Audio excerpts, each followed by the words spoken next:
السلام علیکم پیارے بچوں، گرمیوں کی ایک خوشگوار صبح تھی۔ سورج کی سنہری سنہری کرنیں زمین پر بکھری تھیں۔ باقر اپنے بابا کے ساتھ بازار جا رہا تھا کیونکہ اس نے آج صحرا کی سیر کے لیے جانا تھا۔ بازار سے آنے کے بعد باقر اور بابا دونوں صحرا کے لیے روانہ ہو گئے۔ جب وہ صحرا پہنچے تو اچانک انہوں نے دیکھا کہ ایک درخت کے نیچے ایک درویش بیٹھے ہیں۔ ان کے چہرے پر بہت زیادہ نور اور ان کی آنکھیں چمک رہی تھیں اور داڑھی سفید اور لمبی تھی۔ باقر اور بابا تجسس سے ان کے قریب جا بیٹھے۔ درویش نے نرمی سے کہا، آؤ بیٹا، میں تمہیں ایک جادوئی کہانی سناتا ہوں۔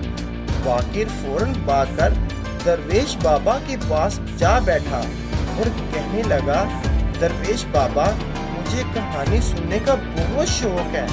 درویش نے کہانی شروع کی۔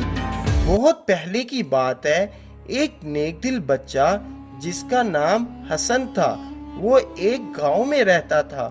وہ ہمیشہ سچ بولتا اور بڑوں کا ادب کرتا اور ہر کسی کی مدد کے لیے تیار رہتا۔ ایک دن وہ صحرا میں گیا جہاں سے اسے ایک پرانا چراغ ملا۔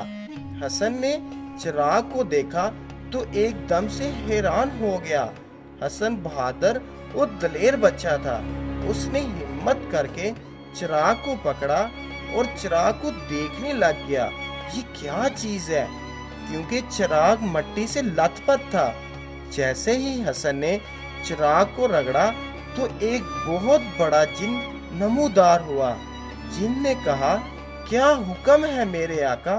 حسن ایک دم سے ڈر گیا، پھر ہمت کر کے بولا، تم کون ہو اور تم اتنے بڑے ہو کر اس چھوٹے سے چراغ میں کیسے گھس سکتے ہو؟ تو جن نے کہا، آقا، میں طلسمی دنیا سے آیا ہوں، مجھے کسی انسان نے اس چراغ میں قید کر دیا تھا اور میں اس وقت تک آزاد نہیں ہو سکتا تھا جب تک کوئی نیک دل بچہ مجھے اس چراغ سے آزاد نہ کروائے۔ حسن نے کہا، میں تمہیں ایک شرط پر آزاد کروا سکتا ہوں۔ جن نے کہا، حکم کرو میرے آقا۔ حسن نے کہا، میں ایک ایسا خزانہ چاہتا ہوں جس سے میں غریبوں کی مدد کر سکوں۔ جن نے کہا، ٹھیک ہے، تمہیں خزانہ ملے گا، لیکن پہلے میری ایک شرط ہے۔ حسن نے کہا، کیسی شرط؟ جن نے کہا، تمہیں 3 آزمائشوں سے گزرنا ہوگا۔ پہلی آزمائش، ایک جھوٹ بولنے والے سوداگر کو اپنی سچائی کی طاقت سے بے نقاب کرنا ہوگا۔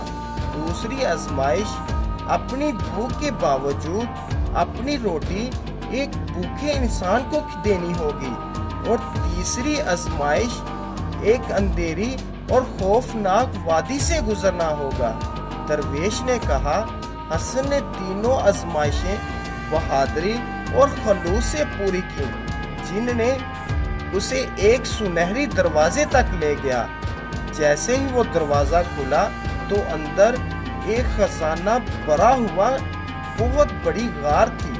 حسن خزانے کو دیکھ کر حیران رہ گیا کیونکہ اس نے پہلی بار اتنا زیادہ سونا دیکھا تھا۔ حسن غار کے اندر داخل ہوتا ہے تو دیوار پر لکھا ہوتا ہے، اصل خزانہ نیکی ہے، جو سچے اور ایماندار ہوتے ہیں یہ وہی خزانہ پا سکتے ہیں۔ حسن نے کچھ خزانہ ایک بورے میں ڈالا اور چل پڑا۔ جیسے ہی حسن گاؤں میں گیا تو لوگ حیران رہ گئے، اتنا خزانہ تمہارے پاس کیسے آیا؟ گاؤں والوں نے حسن سے سوال پوچھا۔ حسن نے گاؤں والوں کو سب کچھ سچ سچ بتایا۔ گاؤں والوں نے حسن کی بات پر یقین کیا اور حسن کی تعریف کی۔ حسن نے وہ خزانہ گاؤں کے سب غریب لوگوں کو بانٹ دیا اور خود اس سے اپنی ضرورت کے لیے ہی رکھا۔ لوگوں نے حسن کو دعا دی۔ کہانی ختم ہوئی تو باقر خاموش ہو گیا، لیکن اس کی آنکھوں میں